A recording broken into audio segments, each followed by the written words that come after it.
Je m'appelle Antoine Girard. Je préviens que j'ai 54 ans, et jusqu'à récemment, je pensais avoir tout compris à la vie. Directeur administratif et financier pour une PME industrielle de taille moyenne, 2 enfants devenus des adultes accomplis, un pavillon en banlieue dont nous avions remboursé le crédit avec 5 ans d'avance. J'ai travaillé dur, j'ai subvenu aux besoins de ma famille et j'ai fait profil bas. Ma femme, Valérie, 52 ans, était mon amour de jeunesse rencontré à la fac. Nous avions construit une vie ensemble, ou du moins c'est ce que je croyais. Ce samedi soir a commencé comme n'importe quel autre. Je suis rentré après avoir fait quelques courses pour trouver Valérie dans la cuisine, ce qui était inhabituel. Elle ne cuisinait presque plus, affirmant qu'elle en avait assez fait en élevant les enfants. Mais elle était là, debout devant la cuisinière, dans une robe noire que je ne lui avais jamais vue, en train de remuer quelque chose qui sentait le vin hors de prix et les mauvaises décisions. « Tu cuisines ?» ai-je demandé en posant mes clés sur le comptoir. Elle ne s'est pas retournée. J'ai pensé qu'on pourrait se faire un bon dîner. Juste tous les deux. La table était déjà mise. Des bougies, des serviettes en tissu, la belle vaisselle en porcelaine que nous gardions pour les fêtes, du vin rouge et des verres en cristal qui captaient la lumière déclinante du soleil à travers la fenêtre. Cela semblait mis en scène, comme une séquence de film où quelqu'un s'apprête à annoncer une mauvaise nouvelle. Je me suis assis. Elle a apporté 2 assiettes. Une sorte de poulet avec des légumes rôtis. C'était bon, mais mon appétit était déjà en train de s'envoler. Quelque chose dans ses yeux, la façon dont elle n'arrêtait pas de me jeter des coups d'œil pour ensuite détourner le regard, me disait qu'il ne s'agissait pas de se retrouver. Nous avons mangé dans un silence presque total pendant peut-être 10 minutes. Elle a rempli son verre de vin 2 fois. Je n'avais pas touché au mien. Puis elle a posé sa fourchette, s'est adossée à sa chaise et a souri.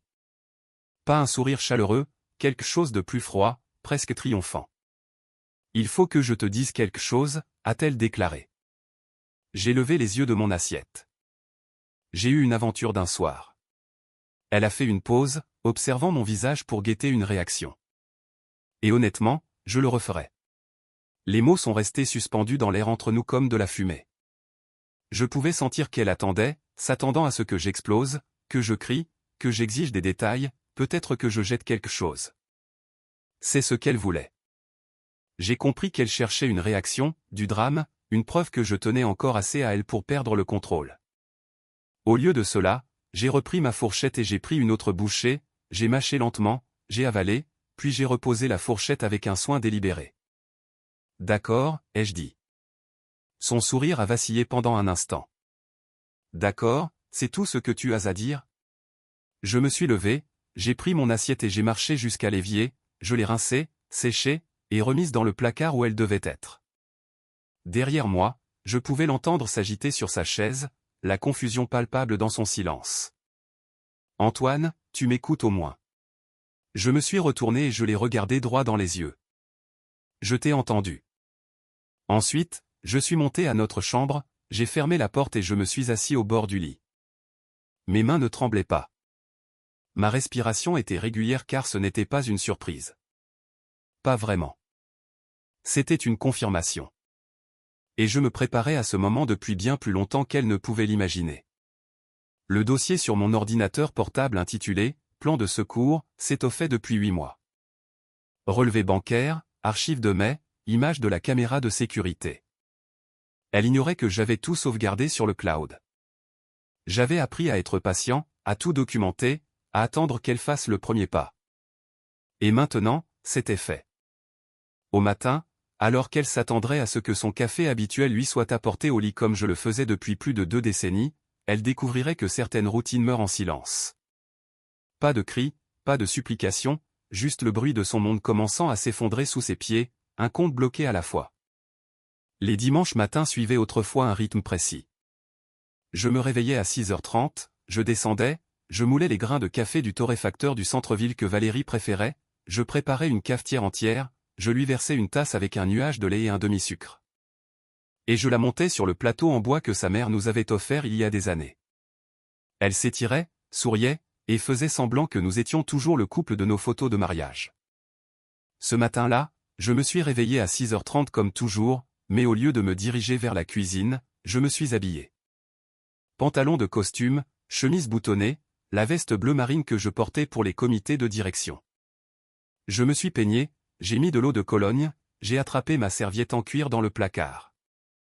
À 7h15, je descendais les escaliers, clé en main, quand j'ai entendu du mouvement dans la chambre. La voix de Valérie, endormie et confuse, a traversé la porte.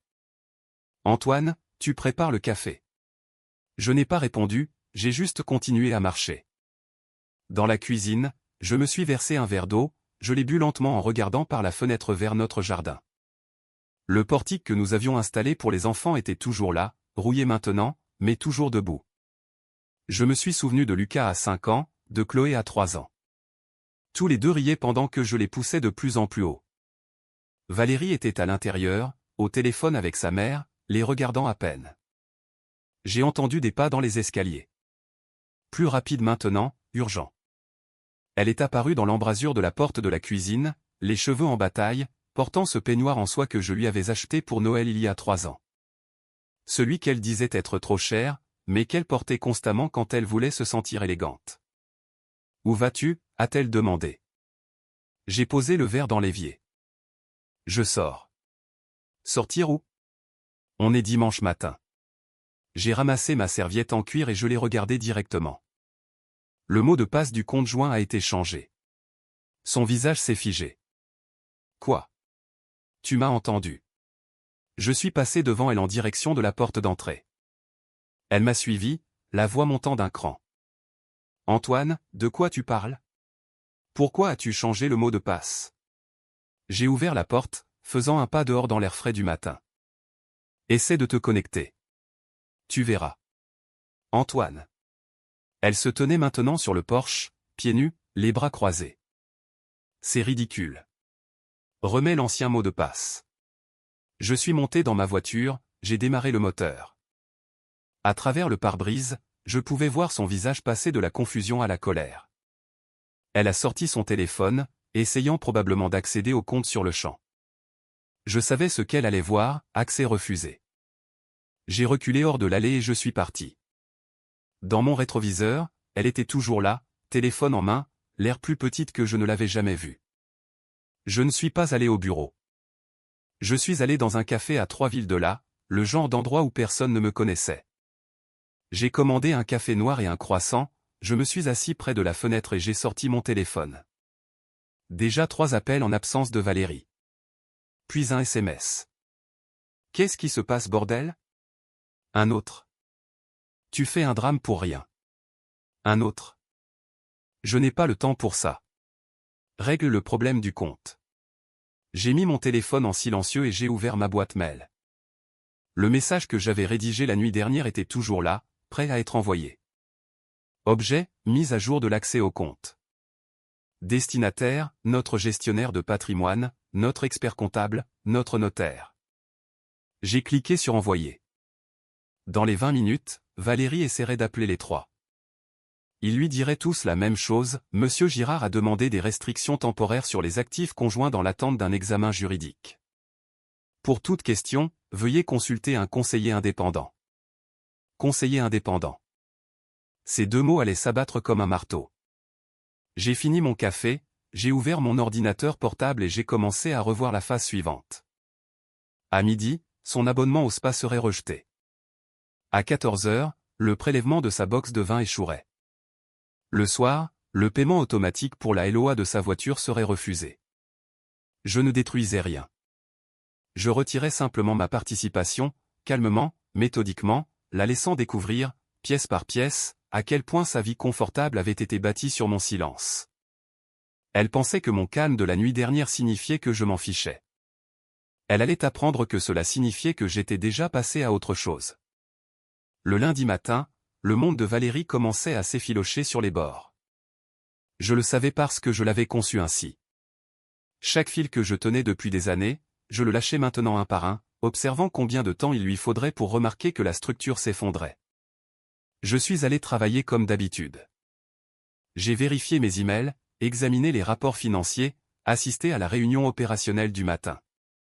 Mon assistante, Sophie, m'a demandé si je me sentais bien. Je lui ai répondu que je ne m'étais jamais senti aussi bien, et je le pensais vraiment. Vers 10h, mon téléphone a commencé à vibrer. Valérie. J'ai laissé sonner jusqu'à la messagerie, puis un autre appel, puis 3 textos en succession rapide. Le spa a appelé. Ils disent que le paiement de mon abonnement a échoué. Ma carte de crédit a été refusée au Monoprix. Antoine, qu'est-ce que tu as fait? J'ai mis mon téléphone dans ma poche et je suis retourné au travail. À l'heure du déjeuner, j'ai conduit jusqu'au cabinet de mon avocat. Pas le notaire de famille que nous utilisions ensemble. Un autre. Maître Philippe Delorme, spécialiste du divorce, ancien procureur. Le genre d'avocat qui ne prenait pas de dossier qu'il ne pouvait pas gagner. Son bureau était en centre-ville, au 12e étage, avec des fenêtres donnant sur le fleuve. Professionnel, intimidant, exactement ce dont j'avais besoin. Antoine, a-t-il dit en me serrant la main. Ravi de vous voir. Asseyez-vous. J'avais contacté Philippe il y a 3 mois. J'avais exposé la situation dans les grandes lignes. Suspicion d'infidélité. Besoin de protéger le patrimoine. Il m'avait donné une feuille de route, tout documenté, sécuriser les finances, attendre la confirmation. Maintenant je l'avais. Elle a avoué, ai-je dit en m'installant dans le fauteuil en cuir en face de son bureau.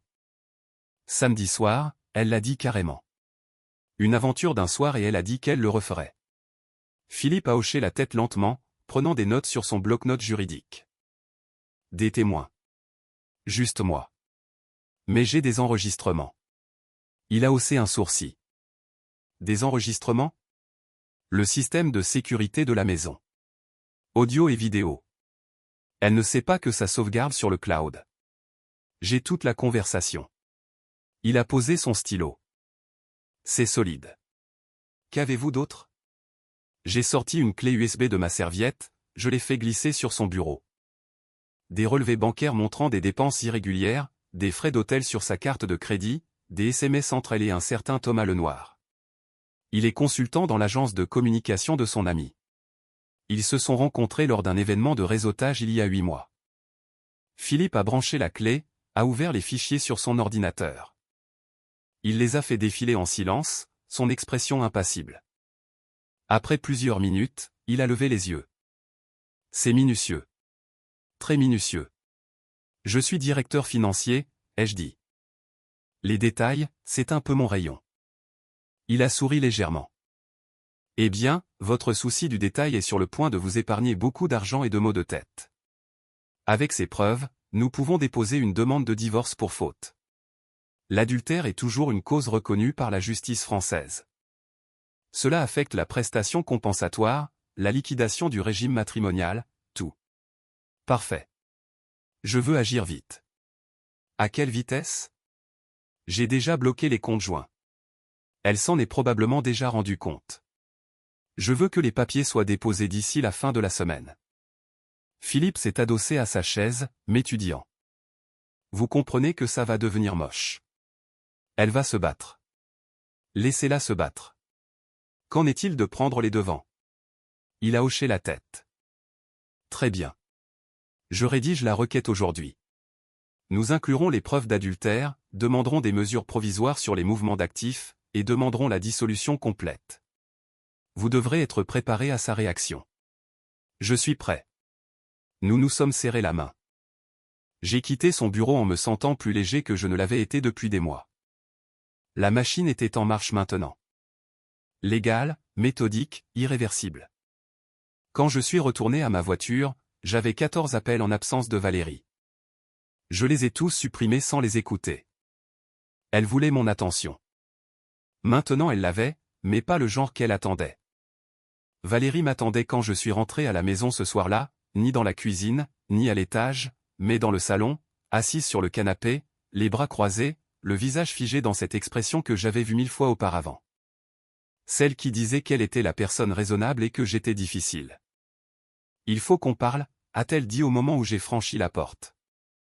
J'ai posé ma serviette, j'ai enlevé ma veste et je l'ai accrochée au crochet. De quoi? Ne joue pas à ça avec moi, Antoine. Tu sais très bien de quoi. Je suis passé devant elle pour aller dans la cuisine, j'ai ouvert le réfrigérateur, j'ai sorti une bouteille d'eau. Elle m'a suivi, ses talons claquant sur le carrelage. Tu m'as bloqué l'accès à nos comptes, a-t-elle dit, la voix montant. Tu as la moindre idée à quel point c'était humiliant? Ma carte a été refusée au Monoprix devant des gens que je connais. J'ai bu une gorgée d'eau, je l'ai regardé calmement. Tu aurais dû garder un fonds d'urgence séparé. C'est la base de l'éducation financière. Son visage a rougi. C'est notre argent, Antoine. Tu ne peux pas simplement me bloquer. En fait, je peux. Et je l'ai fait. Pourquoi? Parce que je t'ai dit la vérité? Parce que j'ai été honnête? J'ai posé la bouteille d'eau sur le comptoir. Tu appelles ça de l'honnêteté? M'asseoir à table, sourire en coin pendant que tu me dis que tu m'as trompé et que tu le referais. Ce n'est pas de l'honnêteté, Valérie. C'est de la cruauté. Je pensais que tu pourrais l'encaisser. Tu es toujours si calme, si contrôlé. Je pensais que tu t'en ficherais même. Tu as mal pensé. Elle s'est rapprochée, sa voix tombant dans quelque chose de presque suppliant. Antoine, allez. C'était une erreur. Une nuit, ça ne voulait rien dire. Alors pourquoi as-tu dit que tu le referais? Elle a hésité. Je ne sais pas. J'étais en colère. Je me sentais au piège. Tu travailles tout le temps, toujours concentré sur tout sauf sur moi. Alors, tu as triché. J'ai fait une erreur. Non, ai-je dit en croisant son regard. Tu as fait un choix, et maintenant je fais le mien. Son expression a changé, la peur s'insinuant derrière la colère. Qu'est-ce que ça veut dire? Ça veut dire que tu devrais probablement te trouver un avocat. Le sang a quitté son visage. Un avocat? Antoine, tu n'es pas sérieux. Très sérieux. Tu ne peux pas jeter 26 ans de mariage pour une seule nuit. J'ai repris mon eau, je me suis dirigé vers les escaliers. Je ne jette rien du tout. Tu l'as déjà fait. Antoine, attends. Je me suis arrêté, je me suis retourné. Tu sais quelle est la pire partie? Ce n'est pas la tromperie. C'est que tu as pensé que j'étais trop faible pour y faire quoi que ce soit. Tu as pensé que tu pouvais me le dire en face, me regarder rester assis là à encaisser, pour ensuite reprendre notre vie normale, comme si j'étais une sorte de paillasson. Je n'ai jamais dit ça. Tu n'en avais pas besoin. Je suis monté, j'ai fermé la porte de la chambre et je l'ai verrouillée derrière moi. Je pouvais l'entendre faire les 100 pas dans le couloir, sa respiration haletante. Finalement, elle a frappé. Antoine, ouvre la porte. Je n'ai pas répondu. Antoine, s'il te plaît. On peut arranger ça. J'ai sorti mon téléphone, j'ai ouvert le dossier avec les enregistrements et j'ai écouté. Sa voix claire comme le jour. J'ai eu une aventure d'un soir. Et honnêtement, je le referai. J'ai sauvegardé le fichier une fois de plus, juste pour être sûr. Puis je me suis allongé sur le lit et j'ai fermé les yeux. Demain, Philippe déposerait le dossier. D'ici la fin de la semaine, Valérie recevrait la visite d'un huissier. Et d'ici la fin du mois, elle réaliserait que le mari calme et contrôlé qu'elle considérait comme acquis s'était préparé en silence à démanteler tout ce qu'elle pensait pouvoir contrôler. Elle voulait de l'honnêteté. Elle allait en avoir plus qu'elle n'en avait demandé. Le mercredi après-midi, l'enveloppe est arrivée. Une enveloppe Kraft ordinaire. Pas d'adresse d'expéditeur, juste le logo d'un laboratoire dans le coin. Je l'attendais, vérifiant la boîte aux lettres 2 fois par jour comme un adolescent nerveux attendant ses résultats du baccalauréat. Je l'ai ouverte dans ma voiture, garée à 3 rue de la maison. À l'intérieur se trouvaient 2 rapports de laboratoire imprimés sur papier à en-tête officielle avec des numéros de dossier et des horodatages. Clinique, indiscutable. Le premier test montrait ce que j'attendais. Lucas, notre fils, 29 ans, officier de police judiciaire, ma fierté et ma joie. Probabilité de paternité à 99,9%. Mon sang, mon ADN. Mon fils. Le deuxième test était différent. Chloé, 22 ans, diplômée d'école de commerce, la petite fille que j'avais accompagnée pour son premier jour de maternelle, à qui j'avais appris à faire du vélo, dont j'avais fait fuir les mauvais petits amis. Probabilité de paternité à 0%. Exclu en tant que père biologique. Je suis resté assis là pendant 10 minutes à fixer ces mots. Une partie de moi s'en doutait. Chloé avait toujours eu un visage différent, un comportement différent. La famille de Valérie disait qu'elle tenait du père de Valérie, et j'avais accepté cette explication pendant 22 ans. Mais la chronologie m'avait toujours dérangé. Valérie était allée à un séminaire d'entreprise à Bruxelles 9 mois avant la naissance de Chloé. Elle en était revenue différente, distante. J'avais refoulé tout ça, me disant que j'étais paranoïaque. Maintenant j'avais la preuve. Mes mains étaient stables quand j'ai sorti mon téléphone et appelé Philippe. J'ai autre chose, ai-je dit quand il a décroché. Des résultats ADN. Chloé n'est pas de moi. Silence à l'autre bout du fil. Vous en êtes certain? Le labo l'a confirmé. J'ai testé les 2 enfants. Lucas est de moi. Chloé non. Ça change la donne. Comment voulez-vous gérer ça? J'ai regardé à nouveau le rapport, ces chiffres qui réécrivaient 22 ans de ma vie. Je ne le dis pas à Chloé. Pas encore. Elle ne mérite pas de voir son monde détruit à cause des choix de sa mère. Mais je veux que ce soit dans le dossier de divorce. Je veux que Valérie sache que je sais. Ça va être une sacrée carte à jouer. C'est elle qui a distribué les cartes. Je suis rentré chez moi. La voiture de Valérie n'était pas dans l'allée, ce qui me convenait parfaitement. Je suis allé dans mon bureau, j'ai scanné les rapports ADN et je les ai ajoutés au dossier grandissant que Philippe présenterait au tribunal. Puis je me suis assis à mon bureau et j'ai fait quelque chose que je n'avais pas fait depuis des années. J'ai pleuré. Pas pour Valérie, pas pour le mariage, mais pour Chloé, la petite fille qui m'avait appelé papa pendant 22 ans, qui appelait encore tous les dimanches pour parler de sa semaine, qui m'avait demandé de l'accompagner jusqu'à l'hôtel un jour. La biologie ne changeait rien à ce que nous avions construit.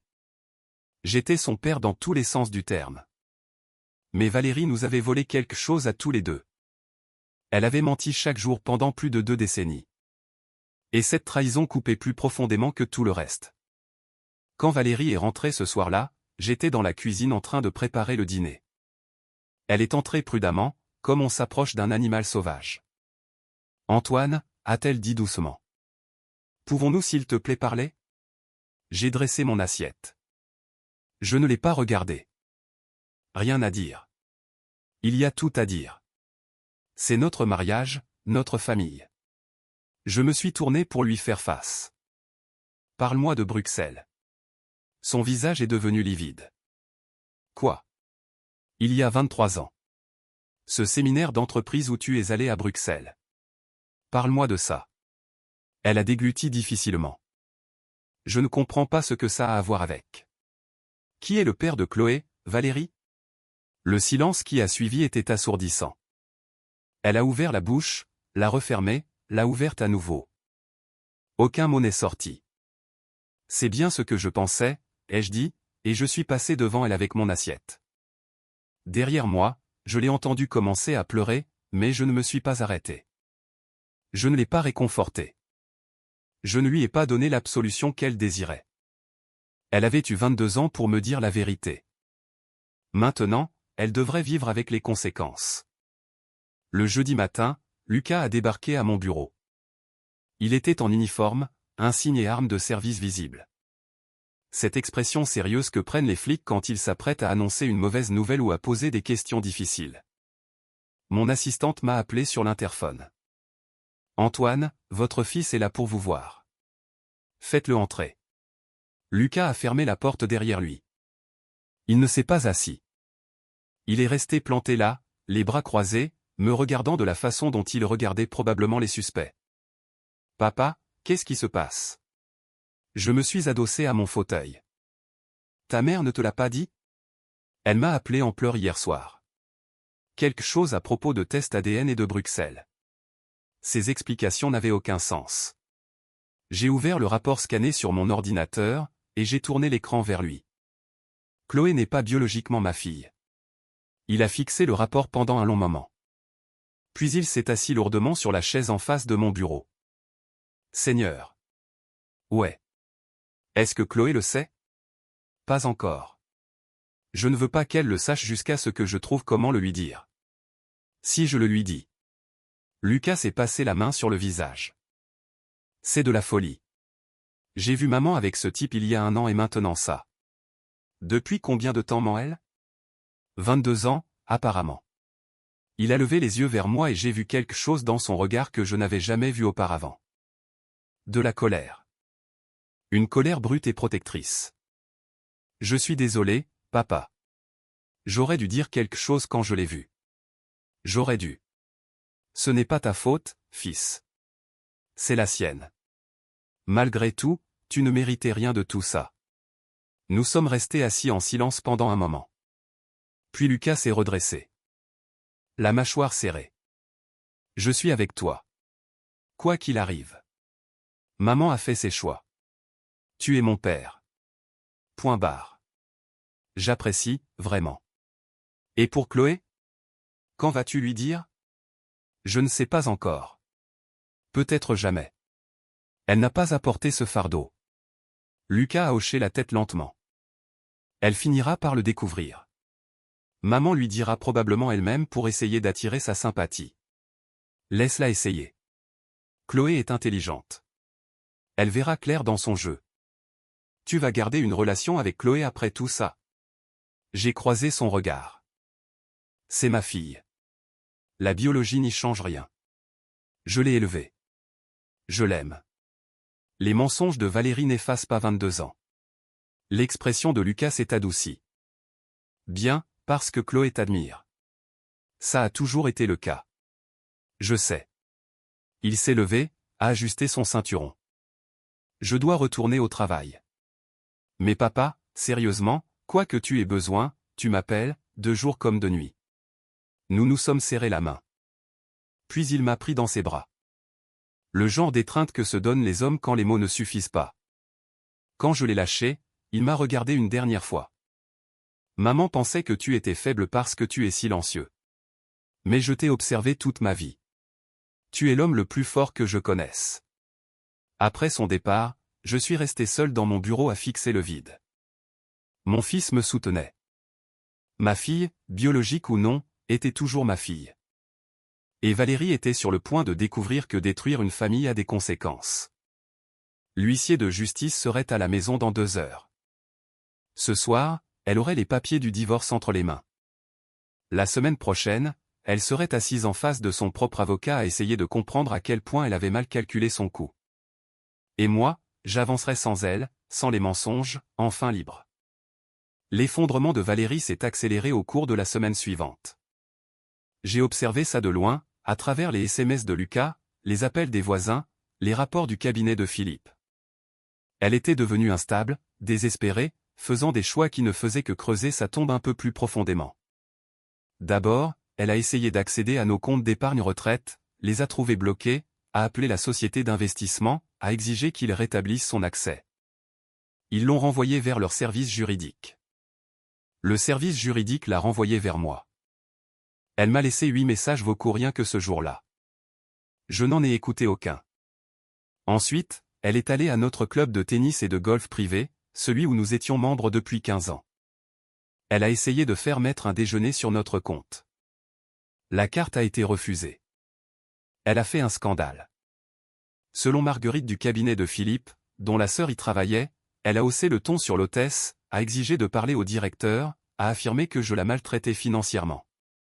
Ils lui ont poliment demandé de partir. Dès le mercredi, elle avait engagé un avocat, et pas un bon en plus. Un certain maître Richard Blanc, qui sponsorisait des sites web bon marché et passait à la radio locale tard le soir. Philippe m'a dit qu'il s'était renseigné sur lui. Sorti de l'école d'avocat il y a 3 ans, s'occupant principalement de conduite en état d'ivresse et de petits litiges. Aller affronter Philippe, c'était comme amener un couteau à beurre dans une fusillade. Le jeudi après-midi, j'ai reçu un appel de Chloé. Elle avait pris le TGV depuis Paris où elle travaillait dans son premier vrai emploi après ses études, coordinatrice marketing pour une start-up. Elle avait l'air épuisée. « Papa, on peut se voir quelque part ? Juste toi et moi. » Nous nous sommes retrouvés dans un café branché du centre-ville, le genre d'endroit avec des murs en briques apparentés des lattés hors de prix. Chloé avait l'air fatiguée. Ses yeux étaient rouges, comme si elle avait pleuré dans le train. Maman m'a appelé, a-t-elle dit après qu'on se soit assis. Elle m'a dit que tu divorçais à cause d'une seule erreur. Que tu étais vindicatif et cruel. J'ai bu une gorgée de mon café, j'ai attendu. Puis j'ai appelé Lucas. Il m'a dit la vérité sur la liaison, sur les mensonges, sur... Elle a fait une pause, déglutissant difficilement. Sur Bruxelles. Sur le test ADN. Mon cœur s'est serré. Lucas n'aurait pas dû te dire ça. Si, il aurait dû. Je méritais de savoir. Elle m'a regardé directement, les larmes commençant à perler. Pourquoi tu ne me l'as pas dit? Parce que tu n'avais pas apporté ce fardeau. Je ne suis plus une enfant, papa. J'ai 22 ans. Je peux supporter la vérité. Le peux-tu vraiment? Elle s'est essuyée les yeux. Je ne sais pas. En ce moment, j'ai l'impression que toute ma vie n'a été qu'un mensonge.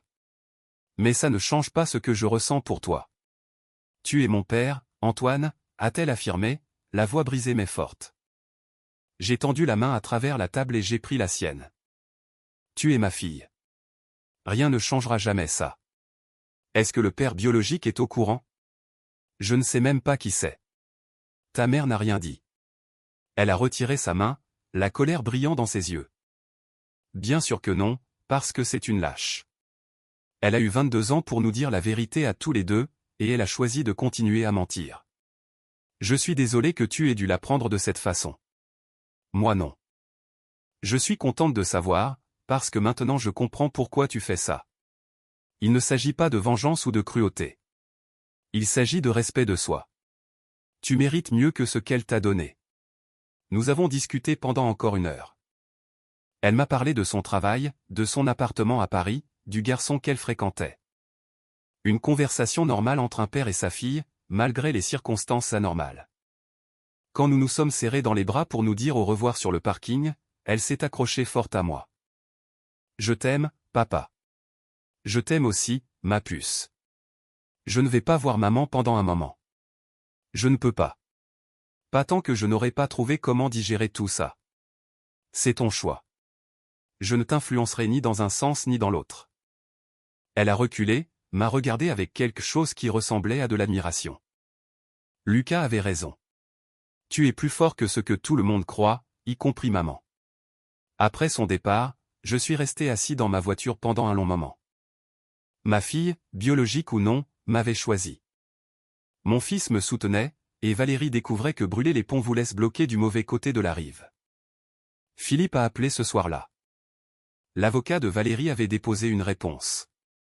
Nier l'adultère, affirmer que la réconciliation était possible. Demander une prestation compensatoire. Laissez-le demander. Nous avons des preuves qui disent le contraire. Entièrement d'accord. Nous déposerons nos conclusions lundi. En attendant, son avocat veut qu'on se rencontre. Déjà une tentative d'accord à l'amiable. Il sait qu'ils vont perdre. Il essaie de limiter les dégâts. Aucun accord. On va au tribunal. Vous êtes sûr? Ça coûtera plus cher. Ça prendra plus de temps. J'en suis sûr. Elle voulait jouer à des jeux. Maintenant elle va voir comment ils se terminent. La semaine suivante, les amis de Valérie ont commencé à l'abandonner. Je l'ai appris par Sophie, mon assistante, dont le mari jouait au golf avec Tom, dont la femme, Linda, faisait partie du club de lecture de Valérie. Les réseaux d'information des petites villes sont meilleurs que n'importe quel système de surveillance. Linda avait apparemment confronté Valérie lors de leur réunion du mardi, lui avait demandé de but en blanc au sujet de la liaison, du divorce, et si les rumeurs étaient vraies. Valérie avait essayé de manipuler l'histoire, se faisant passer pour la victime de mon comportement contrôlant. Mais le mari de Linda était avocat et elle avait vu assez d'affaires de divorce pour reconnaître la tactique d'un conjoint infidèle. Si tu mens à ton mari depuis si longtemps, avait dit Linda, comment puis-je savoir que tu ne nous as pas menti à nous? Le club de lecture a voté son exclusion à 8 contre 1, avec seulement sa cousine Émilie s'y opposant. Sa partenaire de tennis, Diane, lui a envoyé un texto pour dire qu'elle devait se concentrer sur d'autres priorités. Traduction, elle ne voulait pas être associée au scandale. Même son coiffeur, selon les sources de Sophie, affichait soudainement complet quand Valérie essayait de prendre rendez-vous. Valérie vivait quelque chose qu'elle n'avait jamais eu à affronter auparavant. Des conséquences. De vraies conséquences. L'exil social, la pression financière, la froide réalité que les actes ont des répercussions. Dès le vendredi, Elle m'avait laissé 17 messages vocaux et 2 fois plus de textos. Je n'en avais lu aucun. Philippe m'avait conseillé de m'y tenir. Tout ce que vous direz pourra être retenu contre vous. Laissez son avocat s'occuper de la communication. Ce soir-là, j'ai dîné avec Lucas et sa femme Camille chez eux, de l'autre côté de la ville.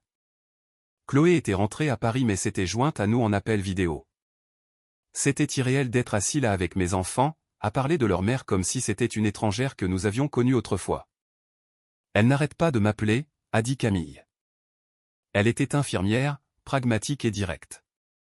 Exactement le genre de femme dont Lucas avait besoin. Elle me demande de convaincre Lucas de te parler pour te faire changer d'avis. Je lui ai dit que je ne m'en mêlais pas, bien, a dit Lucas. Ce n'est pas ton problème, chérie. Le visage de Chloé sur l'écran du téléphone avait l'air pensif. Tu crois qu'elle va essayer de contacter le père biologique? Pour s'en servir contre toi d'une manière ou d'une autre? Elle pourrait, ai-je dit, mais ça n'aura pas d'importance. Je t'ai élevé. La loi reconnaît ça. Même si elle le trouve, ça ne change rien à la procédure de divorce. Et pour l'argent? A demandé Camille. Je veux dire, tu lui as coupé tous les accès. Comment vit-elle? Elle a ses propres cartes de crédit. Celles dont j'ignorais l'existence, apparemment. Philippe a trouvé des relevés montrant environ 80 000 € de dette. J'ai bu une gorgée d'eau. Elle a dépensé de l'argent que nous n'avions pas pour un style de vie qu'elle ne pouvait pas se permettre. Quand ces factures arriveront à échéance, ce sera son problème. Lucas a secoué la tête. Je n'arrive pas à croire que j'ai grandi en pensant que vous aviez un bon mariage. Ce fut le cas, pendant un temps. Puis ce ne le fut plus. Je suis juste resté silencieux trop longtemps. Tu n'étais pas silencieux, a dit Chloé depuis l'écran. Tu étais patient. Il y a une différence. Après le dîner, Lucas m'a raccompagné à ma voiture. L'air de la nuit était frais. Les étoiles étaient visibles au-dessus des lampadaires. Papa, il faut que je te demande. Est-ce que ça va? Mais vraiment bien? J'ai réfléchi à la question. Tu sais quoi? Oui, ça va. Pour la première fois depuis des années, j'ai l'impression de ne plus marcher sur des œufs. Je ne me demande plus de quelle humeur elle sera, si elle me ment, si je suis fou de soupçonner des choses. Je vis simplement ma vie. C'est paisible. Bien. Tu mérites la paix. T'es. Oui aussi. Et Chloé aussi. Et Camille aussi. Les choix de ta mère n'ont pas à tous nous empoisonner. Il m'a de nouveau serré dans ses bras. Cette étreinte solide qui me rappelait que j'avais élevé un homme de bien. Je t'aime, P.A. Moi aussi, fils. En rentrant chez moi, dans mon appartement provisoire, j'ai réalisé quelque chose. Valérie avait passé des semaines à essayer de me briser, à essayer de me faire regretter d'avoir demandé le divorce, à essayer de manipuler nos enfants pour qu'ils prennent son parti. Mais chaque geste qu'elle faisait ne faisait qu'éloigner encore plus les gens d'elle. Elle était sa pire ennemie, et je n'avais rien d'autre à faire que de rester ferme et de la laisser se détruire elle-même. La justice, j'ai appris, ne nécessite pas toujours d'agir. Parfois, elle nécessite juste de la patience. L'audience de divorce était fixée à un mardi matin fin octobre, devant le tribunal judiciaire. Philippe m'avait prévenu que ça n'irait peut-être même pas jusqu'au procès si l'avocat de Valérie avait un peu de bon sens.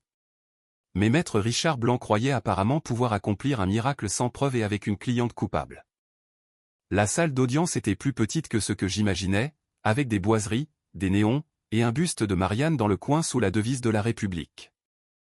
Le juge Patricia Harmon, juge aux affaires familiales, présidait la séance, une femme d'une 60aine d'années aux cheveux gris acier, réputée pour ses jugements sans fioriture.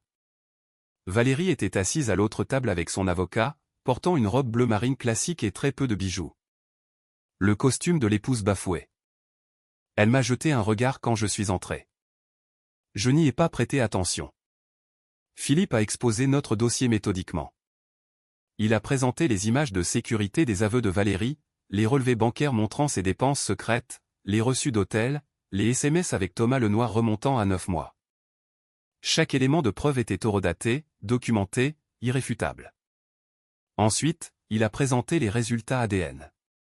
Madame la juge, nous avons la confirmation en laboratoire que la fille de la défenderesse, Chloé, n'est pas biologiquement liée à mon client. Madame a dissimulé cette information pendant 22 ans, maintenant un schéma de tromperie qui s'étend bien au-delà de l'adultère récent. Le visage de Valérie est devenu blanc. L'avocat de Valérie avait l'air d'avoir reçu une brique sur la tête. Il s'est levé, fouillant dans ses notes. Madame la juge, c'est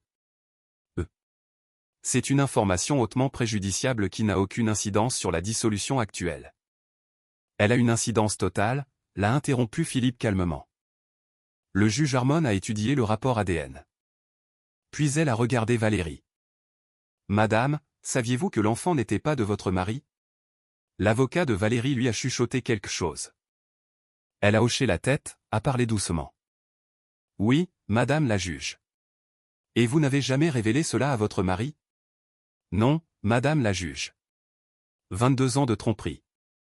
Le ton de la juge était plat, désapprobateur. Elle a posé le document. Continuez, maître Delorme. Philippe a souri légèrement. Madame la juge, compte tenu des preuves d'adultère, de la tromperie soutenue et des dettes personnelles importantes de madame s'élevant à 80 000 €, nous demandons le prononcé du divorce pour faute exclusive au tort de l'épouse, le rejet de toute demande de prestations compensatoires et une liquidation du régime matrimonial en faveur de mon client. L'avocat de la partie adverse a essayé de se reprendre, a appelé Valérie à la barre, lui a fait expliquer à quel point son mariage avait été difficile, comment j'étais émotionnellement distant. Comment elle avait fait une seule erreur regrettable. Elle a pleuré sur commande, s'est tamponné les yeux avec un mouchoir. Le juge Harmon avait l'air de ne pas être impressionné du tout. Ensuite, Philippe a procédé au contre-interrogatoire. Il était chirurgical, précis, ne lui laissant aucun endroit où se cacher. Madame, vous avez témoigné que vous avez fait une erreur.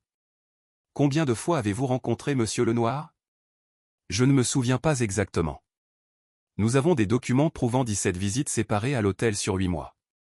Cela vous rafraîchit la mémoire? Son avocat a fait objection. La juge l'a rejeté. Et madame, quand vous avez découvert que vous étiez enceinte de Chloé, avez-vous essayé de déterminer la paternité? J'ai supposé. Oui ou non, s'il vous plaît? Non. Donc pendant 22 ans, vous avez laissé votre mari élever et soutenir financièrement un enfant dont vous saviez qu'il n'était peut-être pas le sien, sans jamais lui donner la possibilité de connaître la vérité. Elle n'a pas répondu. Elle a juste regardé ses mains. Plus de questions, madame la juge. La juge a pris moins de 20 minutes pour délibérer. À son retour, son expression racontait l'histoire avant même qu'elle ne parle. Je statue en faveur du demandeur. Divorce prononcé aux torts exclusifs de l'épouse pour violation grave des devoirs et obligations du mariage. Aucune prestation compensatoire ne sera accordée. Les actifs seront divisés à 60/40 en faveur de monsieur. Madame est tenue responsable de l'intégralité des dettes personnelles contractées à son nom. La garde d'enfants mineurs n'est pas applicable. Monsieur conserve l'intégralité de ses droits à la retraite accumulés pendant le mariage. Le visage de Valérie s'est décomposé. Son avocat a commencé à se lever, probablement pour faire une remarque, mais la juge a levé la main. L'audience est levée. Le jugement sera notifié d'ici la fin de la journée. C'était fini. À la sortie du palais de justice, Philippe m'a serré la main. C'est l'une des victoires les plus nettes que j'ai eues depuis des années. Félicitations. Merci. Que allez-vous faire maintenant? J'ai levé les yeux vers le ciel. Clair et bleu malgré le froid de l'automne. Vivre ma vie. Enfin. 10 mois plus tard, je me tenais dans le jardin de ma nouvelle maison, plus petite que l'ancienne, mais à moi seul, regardant Lucas m'aider à assembler une nouvelle plancha. Chloé était à l'intérieur en train de préparer une salade de pommes de terre, et Camille installait le mobilier de jardin que nous avions acheté la semaine dernière.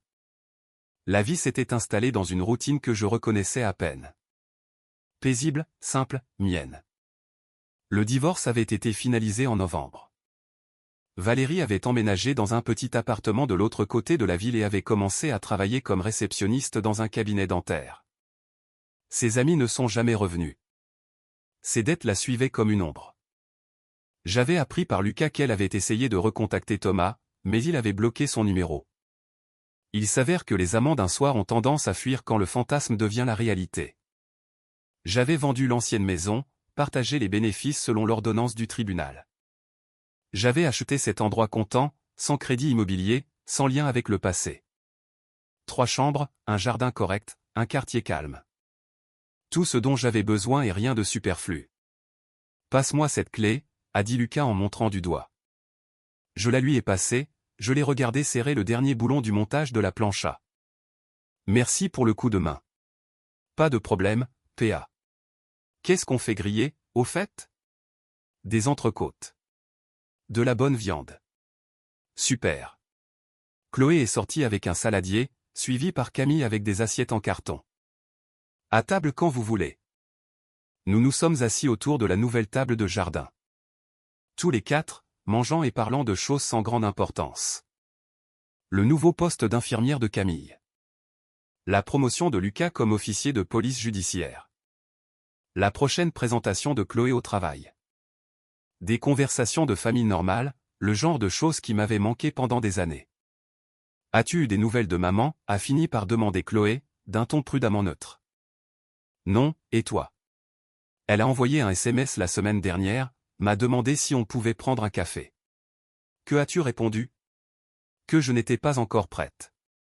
Peut-être un jour, mais pas maintenant. Elle a piqué sa salade avec sa fourchette. C'est horrible de dire ça? C'est honnête, ai-je dit. C'est tout ce que tu peux être. Lucas a levé sa bière. À l'honnêteté. Et à papa, qui nous a montré à quoi ressemble l'intégrité, même quand c'est dur. Nous avons trinqué avec nos bouteilles et nos verres. Camille m'a souri. As-tu pensé à faire des rencontres? Camille, l'a averti Lucas. Quoi? C'est une question légitime. Ce n'est pas un moine. J'ai ri. Peut-être un jour. Pour l'instant, je profite du calme. Le calme, c'est surfait, a dit Chloé avec un grand sourire. Tu devrais te lancer. Tu es un super parti, papa. Directeur financier, propriétaire, pas de dette. Tu es littéralement une licorne sur le marché des célibataires. Je garderai ça en tête. Mais la vérité, c'est que je n'étais pas pressé. Pendant 26 ans, j'avais structuré ma vie autour des besoins, des humeurs et des exigences de quelqu'un d'autre. Maintenant j'avais le temps de découvrir ce que je voulais vraiment. Qui j'étais sans le poids d'un mariage défaillant qui me tirait vers le fond. Plus tard, après que tout le monde soit parti et que le soleil se soit couché, je me suis assis sur ma terrasse avec une bière et mon téléphone. J'ai regardé les photos d'aujourd'hui. Lucas riant de quelque chose que Camille avait dit. Chloé avec de la salade de pommes de terre sur le nez. Des moments normaux. Des moments heureux. Je pensais parfois à Valérie. Je me demandais si elle avait enfin compris ce qu'elle avait jeté par la fenêtre. Probablement pas. Les gens comme elle le comprennent rarement. Ils sont trop occupés à réécrire l'histoire, à se faire passer pour la victime, refusant d'accepter que leurs choix ont des conséquences. Mais ce n'était plus mon problème. J'avais passé 8 mois à planifier ma sortie, à rassembler des preuves, à monter un dossier. Et quand le moment était venu, je l'avais exécuté avec précision. Pas de cris, pas de drame, juste le démantèlement calme et méthodique d'une vie qui avait été bâtie sur des mensonges. Mon téléphone a vibré. Un texto de Philippe. J'ai croisé l'avocat de Valérie aujourd'hui. Il a demandé de vos nouvelles, je lui ai dit que vous alliez très bien. Il a dit que Valérie avait du mal à joindre les deux bouts. Je pensais que vous aimeriez le savoir. Je l'ai lu 2 fois, puis je l'ai effacé. Ces difficultés n'étaient plus mon problème. J'étais libre. Vraiment libre. Et cette liberté valait plus que 26 ans de faux-semblants n'auraient jamais pu valoir. La nuit était fraîche. Les étoiles commençaient à apparaître au-dessus des arbres. J'ai fini ma bière, je suis rentré et j'ai verrouillé la porte derrière moi. Demain, j'irai travailler, je déjeunerai avec Sophie qui est devenue une vraie amie ces derniers mois. J'irai peut-être à la salle de sport. Des choses simples, des choses paisibles, mais choses. Valérie avait voulu me détruire avec ses aveux. À la place, elle m'avait libéré et je ne m'étais jamais senti aussi fort de toute ma vie.